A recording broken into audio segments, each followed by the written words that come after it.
I want to talk about the denial of Islamophobia and what we can do about it. Islamophobia, by which I mean, broadly speaking, prejudice and hatred towards Islam and Muslims, is something that is demonstrably, provably a phenomenon in society. You can find multiple sources of evidence that shows that to be the case. You can find, for example, surveys and charts. One of them, this one that I've got here, is the British Social Attitudes Survey, which asks occasionally about questions relating to prejudice and prejudices that people hold. In this case, in 2013, they asked about whether someone would be comfortable if a close family member married someone of another race or ethnicity or religion. And you can see here that this line at the top, the one that comes out highest, is Muslims compared to Black Africans, Asians, Caribbeans and East Europeans. And you can see too that if you map it out by age, it declines as people get younger, apart from in the case of Muslims, where it peaks up again for those very young, i.e. born around 1980s and 1990s, i.e. people who have lived much of their lives in the post-September the 11th world. So you can say that for Islamophobia it bucks the trend in two senses. Firstly, in that young people seem to be drawn towards it in a way that they don't necessarily for other kinds of prejudice, whether racial or religious prejudice.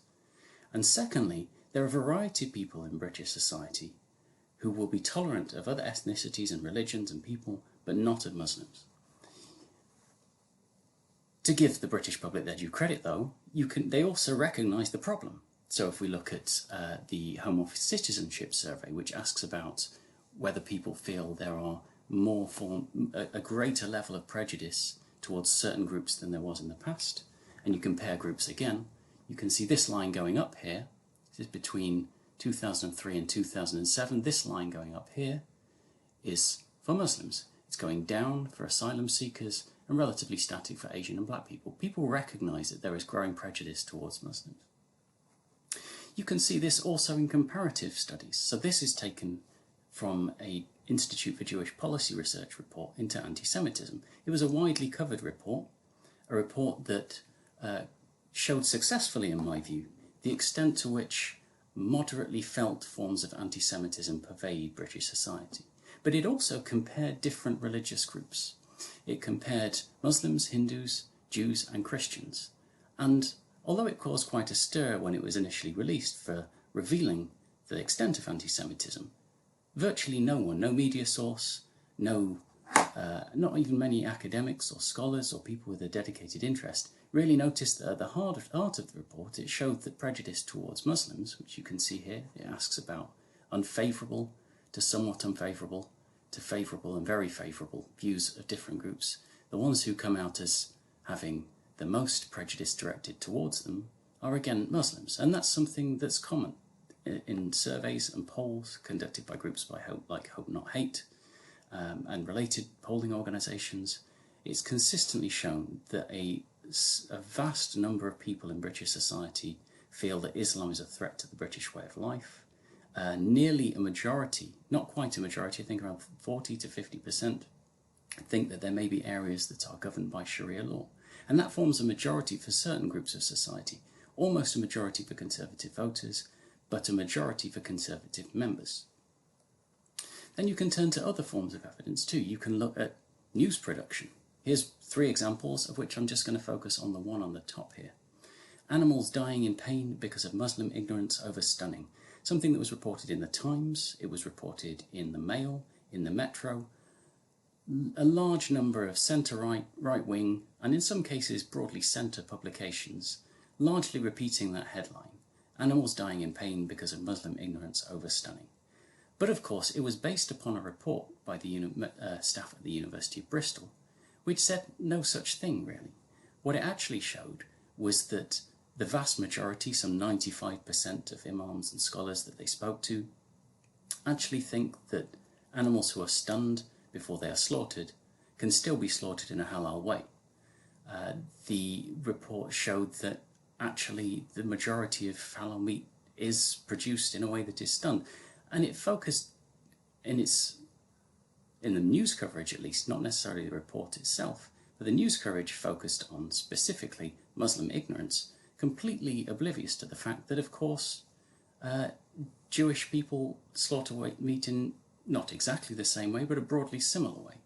And yet that was mentioned nowhere in the reporting, because the obvious answer to that question is, had they reported that, then the social sanction, the complaints about comments about Jews slaughtering and causing animals to die in pain would have been much greater.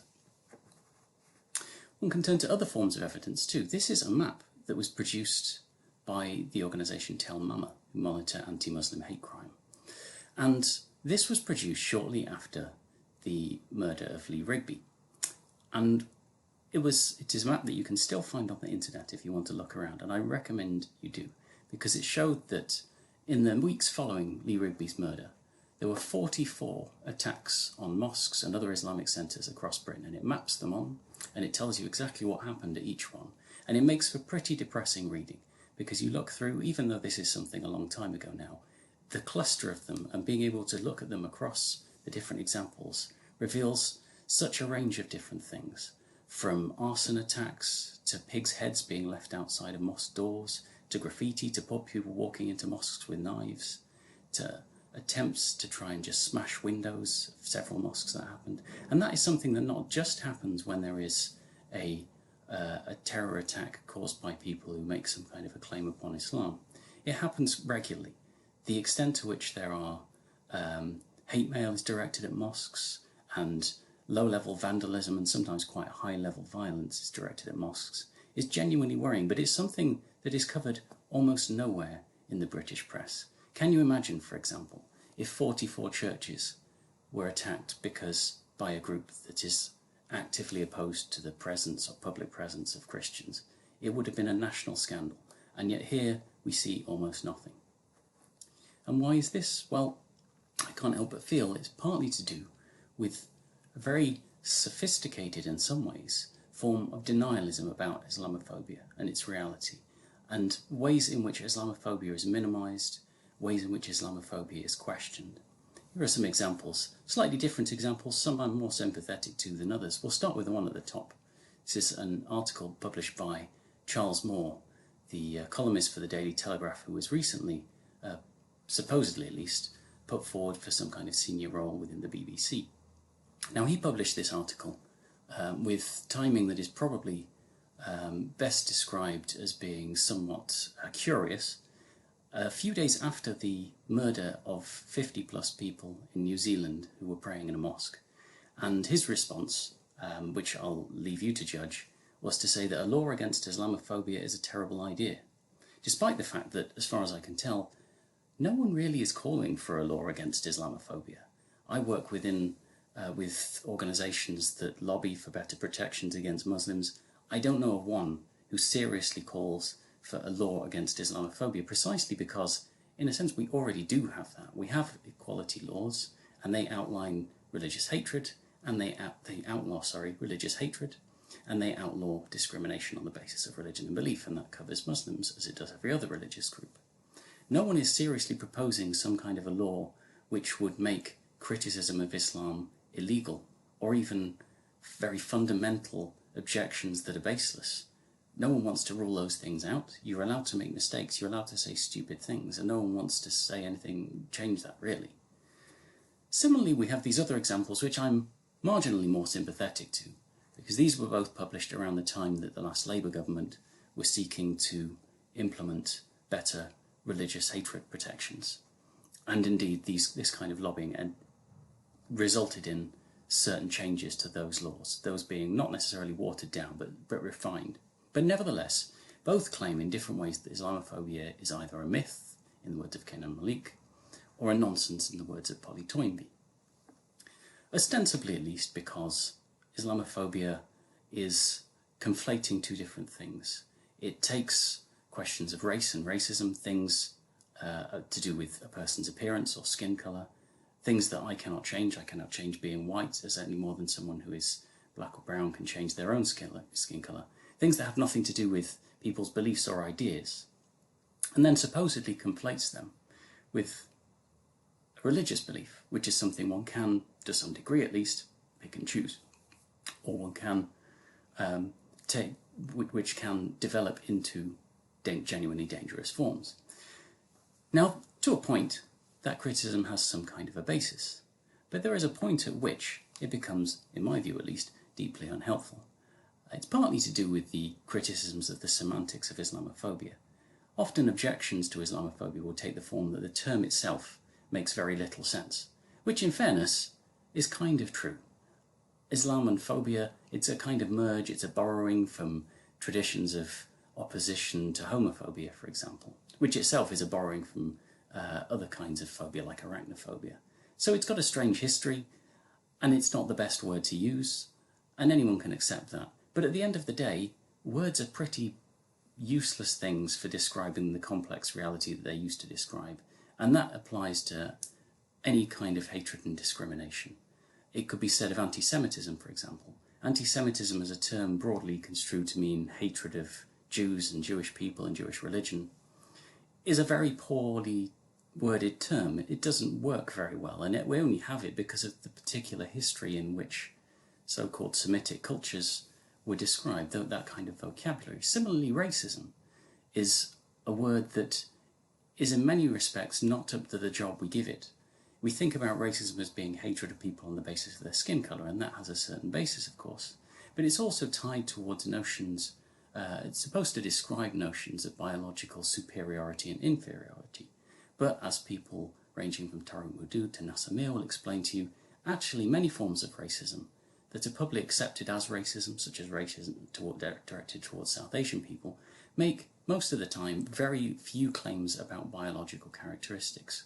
They're grounded more often in cultural stereotypes, notions of being anything from nerdy and overworking or hardworking or not concerned with social life to being culturally alien or other, turned inward or whatever else. But very few of those kinds of claims actually really make a claim about biology. The words we use are always imperfect, and to delegitimize a prejudice on the basis of that doesn't really make a great deal of sense. Similarly, when one talks about questions around blasphemy legislation and the supposed suggestion that Islamophobia is tantamount to blasphemy legislation, that doesn't really make any great deal of sense either, particularly in the current era when religious hatred legislation has already been passed. If people start talking about Islamophobia and a law against it being a terrible idea, then one has to think, well, what are people actually trying to say here? Because all anyone is trying to do through advancing notions of Islamophobia and public recognition of Islamophobia is normally just trying to give a reasonable idea of what Islamophobia is. It's a little bit like the recent debates we've seen, particularly in the left and the Labour Party, about anti-Semitism and defining anti-Semitism. No one is really talking about a law against anti-Semitism because, as I say, we already have those laws. The question is really what kind of definitions of anti-Semitism can inform the processes of particular groups, such as, in the case of the Labour Party, their disciplinary processes. So it's a question of trying to understand what anti-Semitism is, not necessarily kind of passing a law against it. So the question you have to ask then is, well, why does this keep happening? Look at this example again. We have, in this case, this is the debate amongst Conservative leaders that led to Boris Johnson becoming the leader of the Conservative Party, and then Prime Minister, of course. Now, at that particular debate, Sajid Javid, the guy pointing his finger up like this, responded to complaints about Islamophobia in the Conservative Party and suggested, rightly, that there should be some kind of an independent investigation into Islamophobia in the Conservative Party. And at the time, every single one of those panel members who were currently debating agreed that that is something that should take place. But then, when Boris Johnson actually won that particular leadership election, and he moved into the position of Prime Minister and leader of the Conservative Party, that kind of noble aspiration became watered down. First of all, the terms of reference, which you can see at the bottom there for the independent investigation, moved away from being about Islamophobia specifically to just being about discrimination in a more generic sense. Indeed, you can see from, I don't know if you can see this, it depends on the screen size you're using, but you can see in the little red circle there the term Islamophobia is placed in quotation marks. That was transported and developed into something called the Singh investigation after Professor Swaran Singh, and the terms of reference for that were again fairly narrow. And indeed, I don't know if this is the case today, but certainly a few days ago when I grabbed this particular screenshot, the Singh investigation, as far as I can see, its public presence involves a blank website with 2 words on it. This despite the fact that this is an investigation ostensibly in its second phase involving a public call for evidence. So what seems to be the case is that the gradually diminishing of that particular inquiry, even despite the fact, as I mentioned earlier, that Conservative Party members demonstrably hold anti-Muslim views in large numbers, perhaps even in majority. So why does this happen? And, well, what can we do about it? Well, the why does it happen is a very complicated question that I can't really do justice to in a few minutes.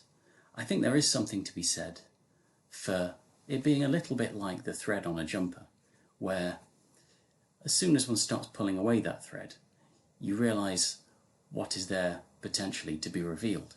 In the case of the Conservative Party, for example, a serious inquiry into Islamophobia within that party would have to deal with some very difficult instances and difficult questions. And I'm not necessarily talking here about Boris Johnson's ill-judged remarks about people in burqas looking like letterboxes, which, objectionable as I find them, were at least as part of an argument arguing for legal rights for people to be able to wear burqas. The more serious cases, I would suggest, are, for example, the leadership election that led to Sadiq Khan becoming London mayor, during which Michael Fallon, the then Defence Secretary, and David Cameron, the former Prime Minister, both made allegations about a particular imam in Tooting with whom Sadiq Khan had had some kind of a relationship, being an ISIS supporter. Now, Michael Fallon was successfully sued, I believe, for defamation for that particular statement, and David Cameron would have been as well, were it not for the fact that he made the comments within the shield, as it were, of Parliament and was covered by parliamentary privilege. So a serious inquiry into Islamophobia that suggested a kind of one strike and you're out policy, where a serious example of an Islamophobic statement or action involving discrimination of some kind of form would almost certainly have to eject both of those 2 people from the Conservative Party, which, understandably, it perhaps does not want to do. At least Labour, for all its problems, has managed to actually take some sorts of action, whatever one might think of those. So there's a certain argument to be made that with the case of Islamophobia, as it were, British society and certain parts of British society are so far into the swamp that it's beginning to cover people's eyes and they can no longer see the kind of swamp they're swimming in. It affects their vision to the point that they cannot even recognise the kinds of prejudice they're dealing with in a way that perhaps people can slightly better, marginally better, with other forms of racism and discrimination, which is not for a minute to suggest that anti-Semitism and anti-black racism are not absolutely as serious, but it is perhaps to suggest that they have to be much more subtly coded at the very least. There is much more public sanction to avert statements of racism and anti-Semitism than there is to Islamophobia. Islamophobia is perhaps comparable more with something like prejudice towards travellers, in a way that that is almost still, to some degree, publicly acceptable. What then to do about it? That's another question I'm not entirely sure I know all the answers to. But I think some of the answers might be suggested. I want to tentatively suggest some answers by pushing through some of the definitions that we see of Islamophobia that have been published over the recent years. If we turn right back to 1997, to the report Islamophobia, A Challenge for Us All, which was put together by the Runnymede Trust, as it was then known, which was, as many of you watching this will likely know, a landmark report for really bringing the term Islamophobia to public consciousness in the UK. It was genuinely an innovative report for that. It didn't necessarily invent the term, but it certainly did give it greater public prominence. And that report defined Islamophobia, broadly speaking, as unwarranted or unjustified hatred or prejudice towards Islam and Muslims. And, of course, stemming from that, any kind of discrimination based on those kinds of prejudices. And you can see here from this short table tended to define those kinds of unjustified prejudices as being about closed views of Islam versus open views of Islam, a monolithic versus a differentiated view.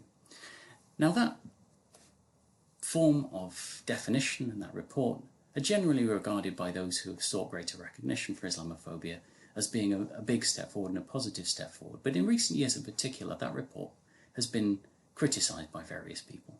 In particular, this notion that Islamophobia can be defined in terms of unjustified or unwarranted hatreds or prejudices.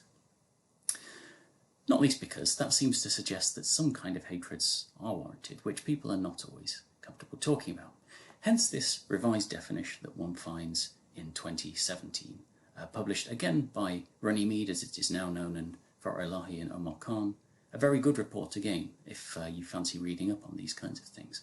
And this defined Islamophobia, turning against the previous report, as anti-Muslim racism.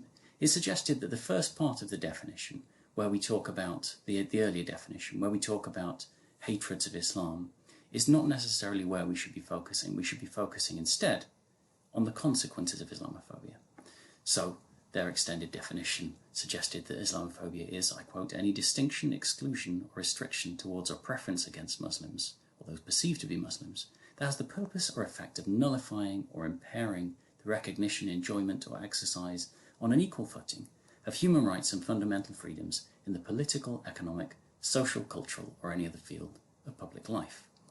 And that type of definition, too, was carried through into another definition published by the All-Party Parliamentary Group on British Muslims. Perhaps the best-known definition, published in 2018, Islamophobia is rooted in racism and is a type of racism that targets expressions of Muslimness or perceived Muslimness. So again, starting to push the discussion of Islamophobia towards questions of consequences. What kind of discrimination and hatred do Muslims suffer? Which, of course, they do suffer. And we've seen this already in the case of specific hate crimes against mosques and religious premises, but we can see this also in evidence of discrimination. There are various kinds of report and analysis that can show this very, very clearly. Notably, one particular academic article I always return to by Nabil Khattab and Ron Johnson, who published a study of the labour force survey, which showed that if you analyse labour force survey data, you can see an ethnic penalty across all different religious groups that cannot be explained by class differences, that cannot be explained by other social factors. It is a distinct ethnic penalty that is suffered by every non-white group in the workplace. But crucially, it is Muslim groups that suffer worse. And that is what that particular data showed. It's quite clear and obvious that that is something that happens in British society, and it's complex and it's multi-layered, but the results of it are not really deniable.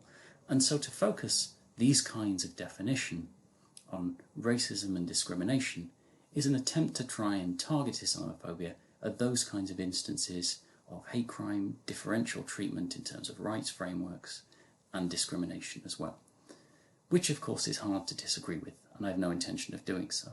I have no intention necessarily of going against the broad scheme of defining Islamophobia as a form of racism, not least because Islamophobia and anti-Muslim prejudice more broadly is something that is racialized in different ways. We see this in the kind of targeting of particular airport searches, which is almost so common it's almost become a stereotype that the person who looks Muslim will be brought out for extensive questioning. But you can see it very clearly demonstrated in art, in magazine covers, in newspaper articles, these kinds of quasi-racialized stereotypes of Muslims. I've just picked on one particular publication here, The Spectator, and several of its cartoons and publications where it will describe or portray Muslims as routinely as being these kind of slightly ridiculous, hook-nosed caricatures, will portray people studying the Quran as being taught to be violent, will talk about a kind of something almost approaching a kind of great replacement theory in the form of a, quote, Arabian nightmare, in the way that it portrays its covers. And part of that is a kind of racialization of Muslim populations, in much the same way you kind of see other populations through history described almost in subhuman terms, in grotesque versions, and in ways that sees certain populations as a kind of pollutant entering a pure body politic. You see this in various different forms of racism and anti-Semitism as well. So I'm not trying to dispute that. All I'm merely going to suggest for now, drawing on a little bit of research I did myself as it happens, is that this perhaps is not always sufficient. Because dealing with differential treatment and hate crime is something that is absolutely vital, but it is perhaps not fully getting to the ways in which Islamophobia manifests itself in our societies. And, as it were, it doesn't necessarily always address the part of the iceberg that sits below the waterline.